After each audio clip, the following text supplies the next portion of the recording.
This is the sword that built an empire. 24 inches of steel that conquered 3 continents, the Roman Gladius. And what made it so deadly wasn't just its blade, but the brutal efficiency of how it was used. The Romans didn't invent the Gladius, they stole it. During the Second Punic War in 218 BC, Roman legionaries faced Celtiberian mercenaries fighting for Carthage in Spain. These warriors wielded a short, double-edged sword that could thrust and slash with equal lethality. The Romans watched their enemies fall to this weapon and immediately recognized its superiority.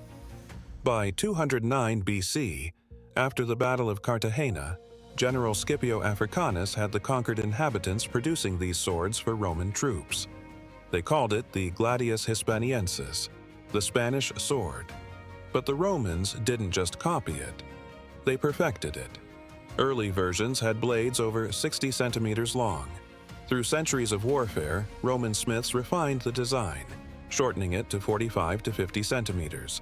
They used advanced metallurgy, forge welding high carbon steel edges to softer iron cores, creating blades that were both flexible and devastatingly sharp.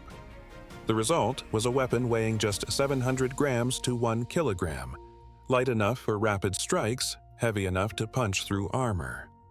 Here's what made the Gladius revolutionary.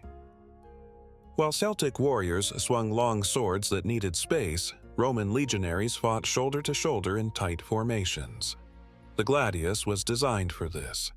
Its short length meant a soldier could thrust from behind his scutum shield without exposing himself. Ancient accounts describe the technique. Soldiers crouched low, shield forward, right arm positioned beside the shield's edge. They aimed for the abdomen, chest, or throat. Stabbing wounds to these areas were almost always fatal. The training was relentless. Legionaries drilled against wooden posts called pels, practicing thousands of thrusts. They learned to keep their shield planted, feet positioned to absorb impact, body low to maximize coverage. The Gladius wasn't just held, it was hidden behind the scutum, making strikes unpredictable. Soldiers were trained to thrust at high, mid, and low lines, to slash at kneecaps beneath enemy shields to exploit any opening. In battle, the Gladius was part of a devastating system. Legionaries would first hurl their pillaged javelins, which embedded in enemy shields. The soft iron shafts would bend, making the shields useless dead weight. As enemies struggled with compromised defenses, Roman formations advanced. Shields locked, gladii thrusting from the wall of scutums.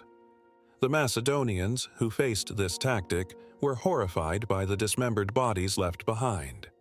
The Gladius dominated battlefields from the forests of Germania to the deserts of North Africa. In close shipboard combat during the Punic Wars, its short length was ideal. In the conquest of Britannia, it proved flexible against diverse warrior cultures. Commander Germanicus noted how perfectly suited the Gladius was for fighting in dense European forests where longer swords became liabilities. For over 400 years, from the 3rd century BC to the 3rd century AD, the Gladius was the primary weapon of Roman legionaries.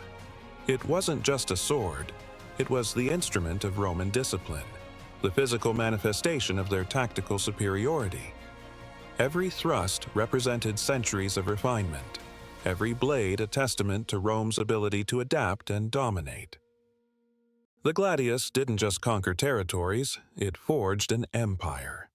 24 inches of steel that changed the world.